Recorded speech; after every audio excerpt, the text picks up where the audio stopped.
Now, again, the December surprise is a working hypothesis that I presented originally in January of 1989, and it connects a number of events that I feel are interrelated and that in turn underlie the legal denouement of the Iran-Contra scandal. Specifically, the dismissal of charges, weapon smuggling charges, against a number of people who appear to have been part of the enterprise and with connecting links to the October surprise, the apparent deal between the Reagan-Bush campaign and the Khomeini government to hold the hostages from the U.S. Embassy until after Jimmy Carter's election defeat was assured. In return, then originally under Israeli auspices and then more directly, the United States began shipping arms to the Iranians for their war against Iraq. Basically, in a nutshell, the conspiracy charges against Oliver North were dismissed because his defense could not obtain documents, classified documents that they sought. The Reagan administration would not willingly release them. It announced that on December 2nd, the same day that Amiram Nir Nisker, a key Israeli official who had been involved with both Ollie North and George Bush, and who in turn had been working with Oliver North on counter-terror policy in calendar years 1985 and 86, he thereby intersected directly with some of the same people who not only were involved with the Iran-Contra scandal, but who also were mentioned in connection with the bombing of PamAm Flight 103, notably Abu Nidal.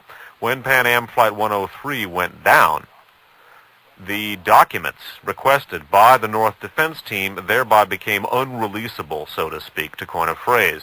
They became central to the investigation of this outrage, the bombing of PamAm Flight 103, and thereby they could not be released for national security reasons, plus public sentiment. Had pressure been exerted to have those released, public sentiment would have been totally against it because of the heinous nature of this particular act. In addition, on PamAm Flight 103, a number of interesting people were killed, relevant to the Iran-Contra scandal itself. First of all, there were a number of State Department and U.S. intelligence counter-terror experts who were killed on the bombing of PamAm Flight 103. They might very well have had key information about one aspect or another of the Iran-Contra scandal. Their deaths obviously precluded them giving any testimony they might have given or communicating any information they might have communicated. Beyond that, one of the points that was made in one of the articles read in the original broadcast was that U.S. intelligence in the Middle East and the national security establishment in general the intelligence professionals found not only that bombing but a couple of others that killed some key CIA people to be very intimidating. And I hypothesized that I felt that intimidation was one of the strategic goals of the bombing of PamAm Flight 103. I think the downing of Amiram Nir, the downing of that plane, the elimination of those officials, aside from the national security aspects that I mentioned earlier, they made the release of the documents North's defense team sought impossible. They also eliminated people and intimidated the living bejesus out of an awful lot of other people who might have been willing to speak up. Also, again, there are other aspects of the December surprise. I feel that the Pizza Connection 4 case, the fourth investigation growing out of the Pizza Connection case, also helped intimidate some people, and the fact that the scope of the bust was limited, thereby, it was a damage control situation. The fact that the scope of the investigation was limited and did not go as far as it might have, that precluded the possibility of some things coming out that otherwise might have. Plus, of course, the shooting of the Pope is inextricably linked with the Pizza Connection case in a way that I'll talk about in a second, and that too bears directly on some of the events relating to the Iran-Contra scandal. Basically, the Pizza Connection case was a case that broke in 1984. It was a heroin smuggling case in which a number of organized crime outfits, both Italian and Sicilian American and Sicilian mafia organizations, were trafficking heroin and marketing it through pizza restaurants in the Northeast and the Midwest. Now, the most important aspect is that the proceeds from this operation, the money from this operation, was being laundered through two key U.S. brokerage houses, Merrill Lynch, Pierce, Fenner, and Smith, headed up for part of the time that this operation was going on by Donald Regan, who went on to become White House Chief of Staff. Also, the other was E.F. Hutton and Company, the division of which that was involved with this was headed up for part of that time by Scott Pierce, George Bush's brother-in-law. Beyond that, there are a number of interesting connections between the Pizza Connection case and the Iran-Contra scandal. In Pizza Connection 2, there was mention of the Medellin cartel, which of course intersects with the Iran-Contra scandal. We went into that in RFA number 29.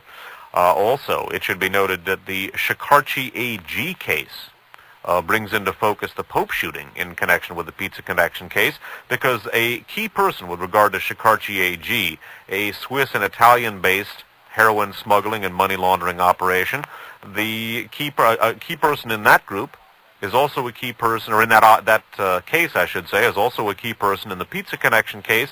That is a guy named Avni Yasser Musalulu. Now that, in turn, is an alias for Aral Chalik, one of the Grey Wolves, one of the Turkish neo-Nazis who was mentioned in connection with the shooting of the Pope. He was apparently one of Mehmet Ali Ajah's conspirators in the shooting of the Pope. Aral Chalik, again, Avni Yasser Musalulu is another name of his. He not only was involved with the Shikarchi AG case and the Pizza Connection case, but he was also described by the Italian press as being the European distributor for Kun Sa's heroin. Kun Sa being a Shan warlord. Kun Sa also, of course, by a number of different accounts, both a conservative source, Bo Greitz, a Green Beret, as well as the Liberal Christic Institute. Kun Sa hooked up with Richard Armitage, and, in turn, members of the so-called secret team, as the Christic Institute have referred to them, many of the key players in the Iran-Contra scandal and a number of other apparent operations over the years. So again, the Pizza Connection is in and of itself very complicated, and then when you start working that into the December surprise scenario, which is in and of itself quite complicated, well, that's why I have the archive shows, basically, because there's no way past a point that you can really do justice to this material if you don't log some of it as archives and then proceed into it. Still, though, for people who find this unfathomable or preposterous, again, I think you'll find that if you bear with me and if you get into the archives and once you become familiar with some of these names like Avni Yasser Musalulu and Aral Chalik and the Grey Wolves, etc., it sounds pretty weird at first, particularly since some of those names are foreign to the American linguistic palate. I think you find it when you familiarize yourself with some of the basics, the rest starts fitting into place fairly easily. And again, my apologies if this seems a bit dense for some people, but I think it is comprehensible, and we've got to come to terms with it, so away we'll go here. But again, I realize this is very complicated, and I can only counsel patience and apologize, but it ain't my fault, folks. I don't create these events. In any event, a key person with regard to the prosecution of the Pizza Connection, which did not bring out many of the facts that I have illuminated for you so far, the fact of the matter is that although the information is on the public record, it has not figured into the investigation. Nobody's talking about the Reagan and Bush administrations in connection with the Pizza Connection case, and the fact that the Pizza Connection case also intersects with some of the Iran-Contra people in the Shikarchi AG case. The Stee-Bomb arms for drugs ring comes back in, and that in turn figures into the Pope shooting scenario. None of that was gone into by the authorities, and the prosecutor in charge with investigating the Pizza Connection case, the fellow who broke Pizza Connection 4, I guess you could say, the fourth investigation of the Pizza Connection, was Rudolph Giuliani, currently running for mayor of New York City on the Republican ticket. That same Rudolph Giuliani also was in charge with investigating and prosecuting a group of people charged with smuggling arms to Iran. They quite apparently were part of the so-called enterprise, the Iranian arms deal, and some of the people also intersected with Cyrus Hashemi and some of the people that have been mentioned in connection with the October surprise scenario. The October surprise basically being a nickname attached to an apparent ploy that was effected by the Reagan campaign, in which before it even became an official organ of the government, when Ronald Reagan was running for president, the Reagan-Bush campaign made contact with the Khomeini government in Iran, worked out a deal whereby Khomeini agreed to hold the U.S. hostages from the U.S. Embassy in Tehran until after Jimmy Carter's humiliation and consequent election defeat were assured.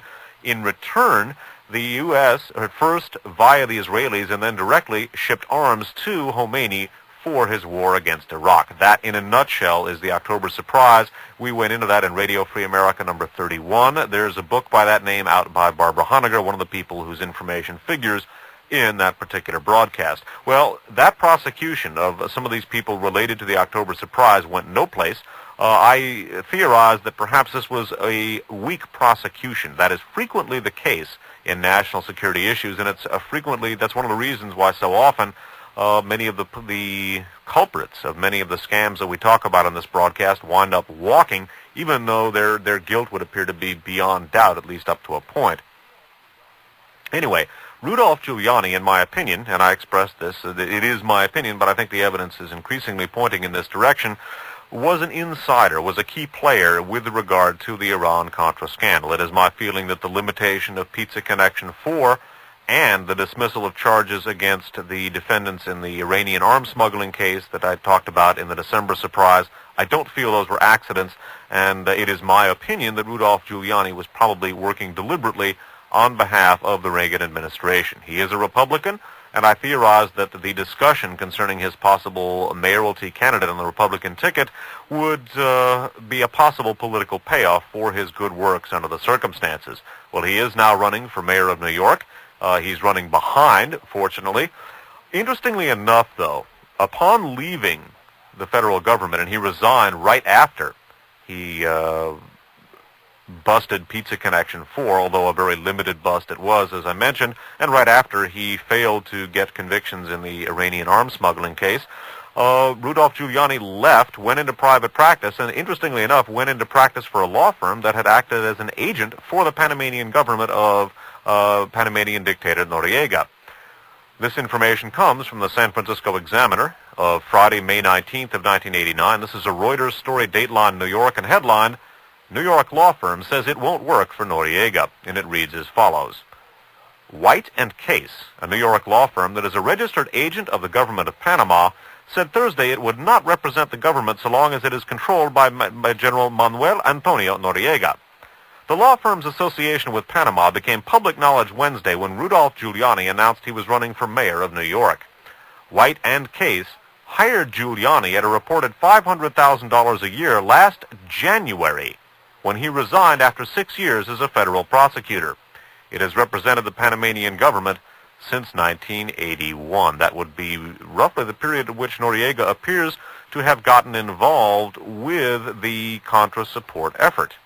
And again, we've talked about that in RFA programs 29 through 35 in various places. That is the Radio Free America archive series about the Iran-Contra scandal. And in the drug tug Len Vest case, Noriega figures prominently in the situation. And again, we'll be updating that next week. So here is, again, when I talk about the drug tug Len Vest case, here it's a local element which people here in the Bay Area can get involved. It's a local element of the scam which people in the Bay Area may be able to affect directly. It's interesting, too, by way of discussing General Noriega, that one of his top security advisors is a former key Mossad, that's the Israeli intelligence service. He's a former key Mossad counter-terror expert, and although it's not mentioned here, Daniel Sheehan of the Christic Institute, the public interest law firm that is suing a number of the key defendants in the Iran-Contra scandal, he has mentioned Michael Harari as being heavily involved with, among others, George Bush, and figuring prominently in the background of the enterprise, so to speak.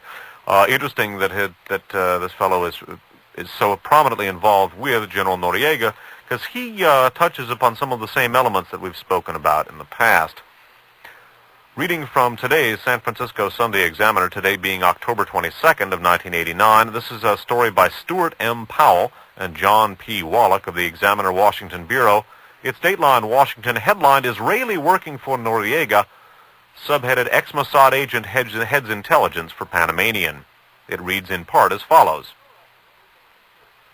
To shore up his personal security to Panamanian General Manuel Antonio Noriega, To shore up his personal security, Panamanian General Manuel Antonio Noriega has turned to a former Israeli agent to oversee Panama's troubled intelligence apparatus, the Examiner has learned.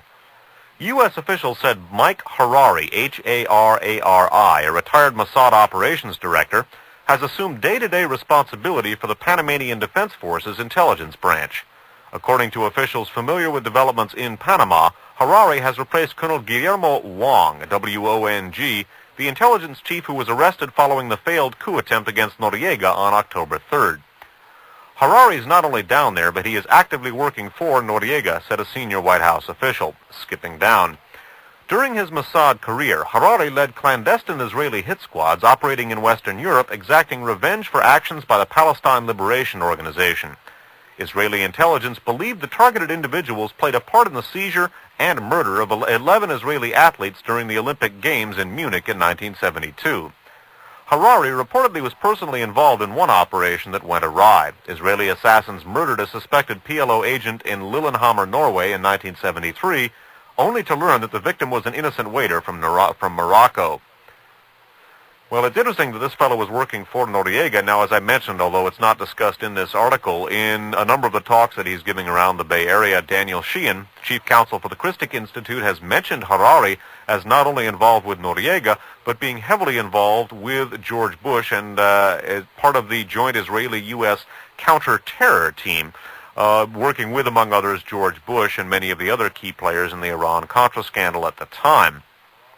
And now, Harari is also mentioned in an article that appeared in Penthouse magazine in July of 1989 that eventually I hope to enter into the archives. God willing, when the creek don't rise, but there's so many things to put into the archives. But in an article called Snowbound by Ernest Volkman and I think it's John Cummings, either John or Richard Cummings, I've forgotten which, but Ernest Volkman and a fellow named Cummings, in the July 1989 issue of Penthouse, there's one of the best accounts of cocaine smuggling on behalf of the Contras, and Michael Harari is mentioned in that article in connection with the Contra support effort, and specifically with drug smuggling operations to finance the Contra effort in conjunction with Noriega. So it's interesting that he has now assumed apparent charge, at least according to this account, of the Panamanian intelligence apparatus. Now here's something to think about. If he has been a past player with George Bush, he might, and this is pure speculation, it's pure rumination, so if it turns out to be doo-doo, just put it on the garden, but he might, in a future more successful coup attempt against Noriega, he might be the inside player here. He might be the ace or the ringer here, to whom Noriega has turned, but who might actually turn on Noriega in a pinch. Let's just say, given this guy's background, and this fellow's no shrinking violet. He's run assassination and counter-terror teams. He's a veteran intelligence operative. He's worked with Bush, and counter-terror is as treacherous and double-dealing a field as you're going to find. He's worked with Bush in the past. If I were Noriega, I would not necessarily want Harari working for me. Let's just say maybe not. I don't know Harari personally. Obviously, maybe he's the most loyal creature in the world to Noriega. But let's just say keep an eye on future developments here, because this provides for me at least food for thought, and certainly I'm going to follow this up in the future. Grounds for further research.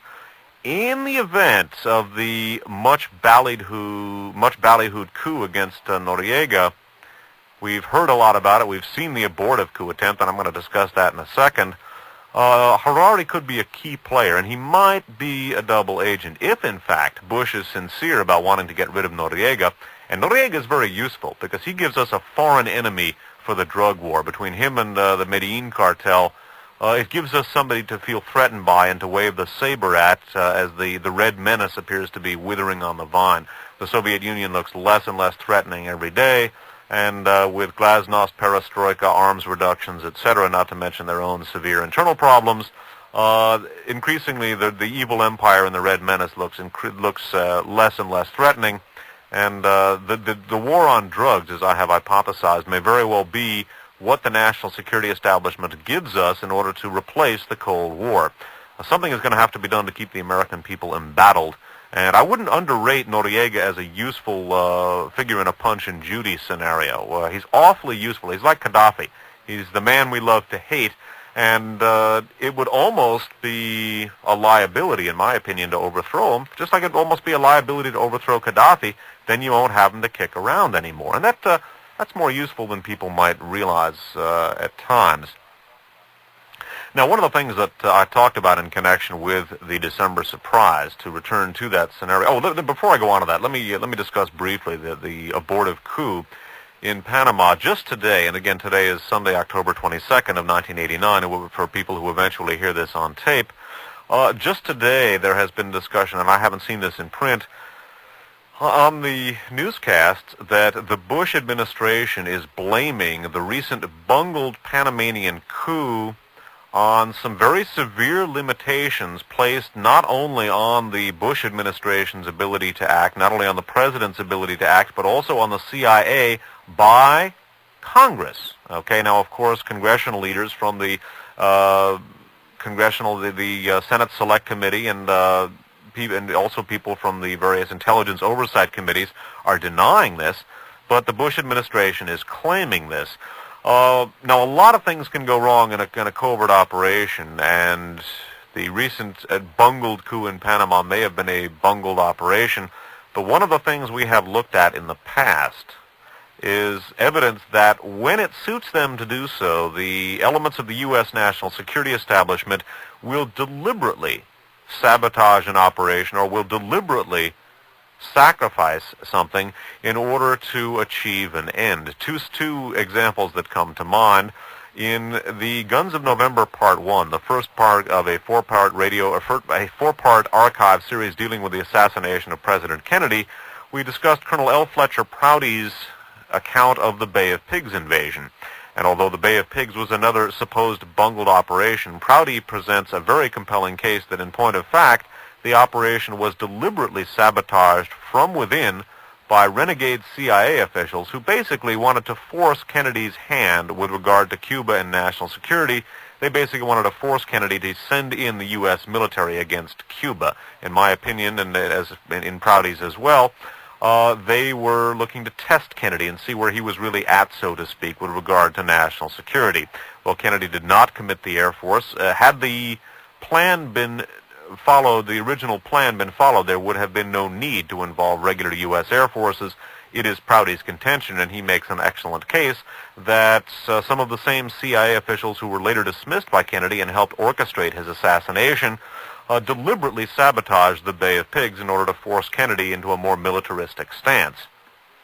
Beyond that, there are serious indications, and we went into this in Radio Free America 31, that the Desert One rescue mission, the attempted rescue of the U.S. hostages in Iran in April of 1980, was deliberately sabotaged from within by members of the same Reagan-Bush back-channel intelligence network that helped effect the October surprise. These are two examples, and again, I have no first-hand information, obviously, about what happened with the Panamanian coup, but at the time, I had a hunch that there may be a lot more to this than what we've seen. Certainly operations get bungled, but our intelligence system is not, our intelligence agencies are not bunglers. They're extremely effective. It's not to say they're not immortal, they're not perfect, they can be resisted, but they're not bunglers either. They know what they're doing, and they're pretty damn good at it.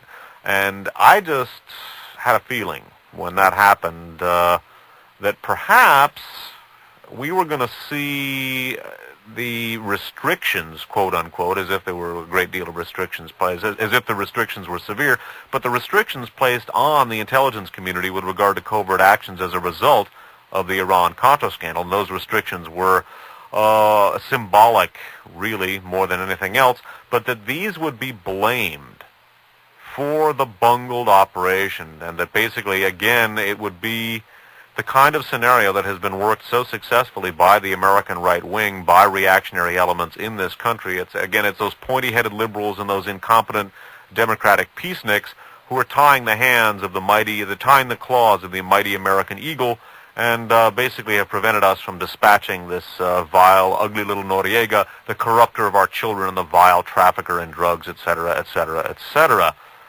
This is kind of like the stab in the back scenario, which first reared its ugly head in Weimar Germany when the German national security establishment, the German military and reactionary political forces in Germany, blamed the German defeat in World War I on the abortive socialist uprising in Germany, which took place after the capitulation of the military. In response to both that capitulation and to the very severe economic conditions in Germany as a result of the war economy and the British blockade.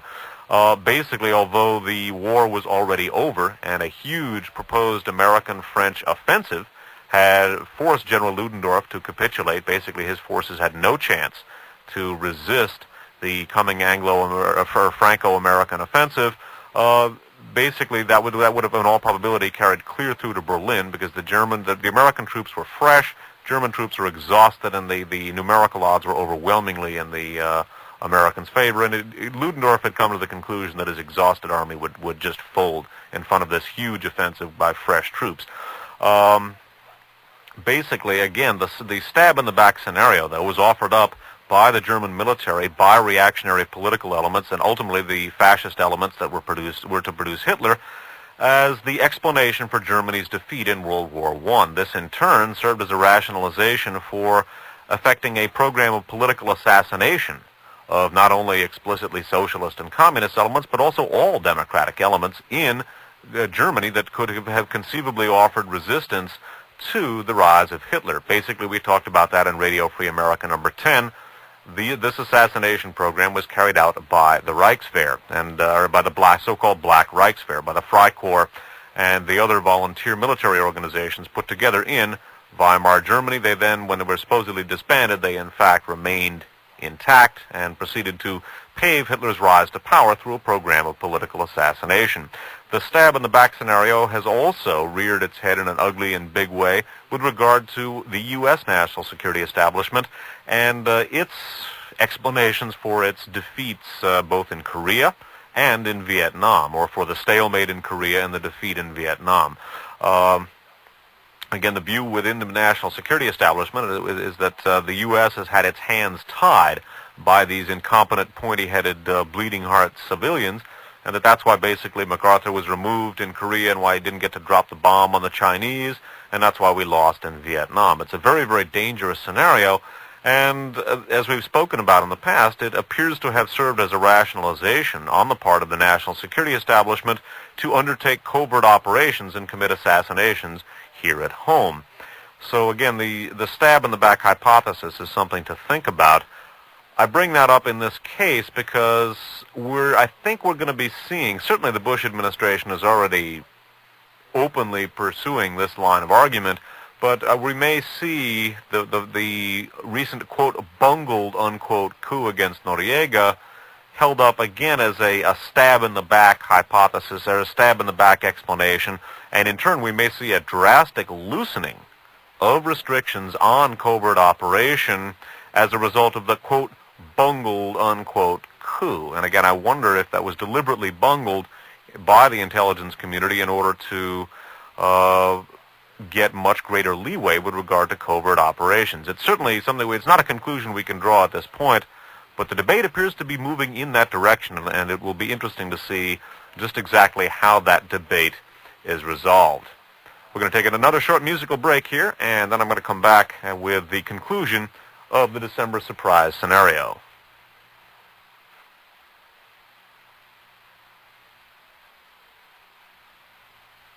Good evening. Welcome back once again to the prepared portion of One Step Beyond.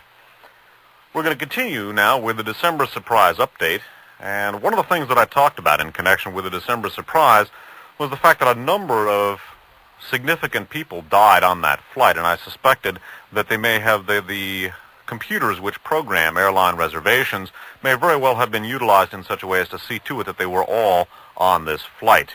I cannot even begin to go into it here, but in a piece of research that I was privileged to do with the late Mae Brussel back in 1982, we were able to uncover not only connections between the airlines and the intelligence community, which stands to reason, and there are in fact whole CIA airlines, but between some of the major airlines and the CIA, and in turn there are joint computer reservation operations between various airlines, including some of the airlines that intersect with the CIA. And again, I'm not talking about Air America, Southern Air Transport, etc. I'm talking about the major airlines, and many of them do intersect with the CIA. And again, it's very complicated. And we did this. I basically worked with May in a scenario she presented this way back in 1982. One of the things that I spoke about in connection with the December surprise was that a whole lot of interesting people died on that flight. Earlier I alluded to the State Department and intelligence community counter-terror experts. In addition, Bert Carlson, who was the Swedish UN-appointed administrator for Namibia, and who was scheduled to sign the Namibian Peace Accord, the very controversial Namibian Peace Accord, controversial in part at least because the SWAPO forces are very dissatisfied with Bernd Carlson's successor, a Finnish gentleman who was the replacement administrator. In any case, he died on that flight.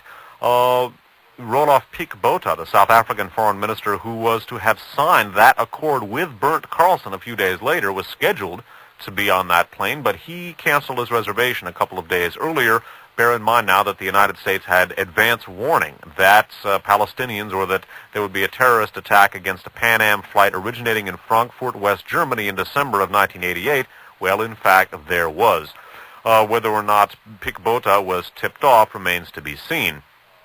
Also, a fellow named Michael Bernstein was involved with, was killed, I should say, in the bombing of PamAm Flight 103, and he was an investigator on behalf of the U.S. Department of Justice, and specifically the Office of Special Investigations, which is the branch of the Justice Department in charge with hunting down Third Reich alumni, Nazi war criminals in this country. Of course, their operations have been greatly limited because so many of those war criminals went to work for our intelligence system or our defense industries. But basically, Michael Bernstein was killed in that crash. I speculated, too, that given the intersections, as we've looked at a couple of weeks ago, given the intersections between the Third Reich intelligence residua, specifically the Gehlen organization, the Nazi Eastern Front spy outfit we took in at the end of the war, given the intersections between that, between Middle Eastern terrorism and between the fascist third position, and in turn the intersection between that milieu and the Iran-Contra scandal as exemplified by Oddfried Hepp, Abu Abbas, Merck, etc. I went into that a couple of weeks ago. Basically, the death of Michael Bernstein may also have been a very convenient and useful death for the same forces that figure into the Iran-Contra scandal, the same reactionary and explicitly fascist forces that have been propelled into power by the series of assassinations beginning with President Kennedy's assassination in '63. That is the group, that is the renegade and dominant group within our national security establishment that has pretty much been running the show since, and whose ultimate manifestation was the Reagan and Bush administrations. Basically, another very interesting person who was killed in the crash of PamAm flight, or the bombing of PamAm Flight 103, was a molecular biologist named Irving Segal. Capital S-I-G-A-L is his last name. He had just made a key discovery concerning the protein code of AIDS, which offers at least the possibility of advances in the treatment of AIDS. And again, as I've said so often in the past, as we've discussed many, many times in the past, both archivally and otherwise, AIDS appears to be the application of genetic engineering to biological warfare. In Radio Free America program number 16, which at this point is hours and hours long, it was originally 4 hours and has been added to many times since, the working hypothesis that in fact AIDS is a biowarfare experiment is presented at considerable length. Because of that hypothesis and because of Irving Segal's significance within the AIDS research community, I wonder, too, whether his death here was deliberately planned, whether he was programmed to be on this flight as well. Bear in mind that at the Christmas holiday, an awful lot of people are flying, and it may just be that since this plane was targeted, they saw to it that a number of political enemies, or as many as they could, were on this particular flight. The piece of research I alluded to earlier that I did with May Brussel indicates that such things are possible. Research credit on the following story goes to a listener who sent this in, and he researched this from the Wall Street Journal of February 16th of 1989. This talks a little bit about Irving Segal, his discovery, his death in the bombing of PamAm Flight 103, and his work for the Merck pharmaceutical firm, about which we'll have another word to say here in a second. This particular article, again, Wall Street Journal 2/16/89, is authored by or written by Michael Waldholz, or Waldholz, W-A-L-D-H-O-L-Z. It's headlined, "Tracking a Killer. Merck Scientists Find a Chink in the Armor of the AIDS Virus. Their discovery could lead to a drug that blocks virus from reproducing. Competitors race to follow." And the article reads in part, or a section of it reads, skipping down, "In 1986, when Merck, M-E-R-C-K, started its research, scientists outside the company had dissected the AIDS virus into its component parts. Like all viruses, it fell into the twilight of a living and non-living organism, a few simple bits of genetic material inside an envelope of proteins. To reproduce, it must inject its genetic material into a cell and thereby commandeer the cell's genetic machinery, forcing the cell to replicate the virus. It is by this parasitic process that the AIDS virus perverts the body's vital white blood cells and destroys the human immune system. Despite this dissection of the AIDS virus, no one knew exactly how each of the various pieces worked or their importance, or most of the big drug makers. AIDS work remained unrealistic until they could identify a target, a key piece of the... Let me read the last two sentences again here. The article's scotch-taped together, and part of it here was obscured. In early 1980s, despite this dissection of the AIDS virus, no one knew exactly how each of the various pieces worked or their importance. For most of the big drug makers, AIDS work remained unrealistic until they could identify a target, a key piece of the virus critical to its behavior and yet vulnerable to attack. In early 1987, a young molecular biologist, Irving Siegel, S-I-G-A-L, and his colleagues at Merck's West Point, Pennsylvania labs were betting they had found a target on the AIDS virus that Merck could attack. Mr. Siegel was among those killed when a bomb exploded on a PamAm jet over Scotland in December. But before he died, the 35-year-old researcher had spearheaded experiments that led to Merck's discoveries. Well, again, I wonder whether perhaps this discovery in some way displeased the authorities, the U.S. national security establishment, which almost certainly appears to have created AIDS, or perhaps I wonder whether it was one of those competitors of Merck that might have wanted to steal a march on the company, or that resented their stealing a march on them.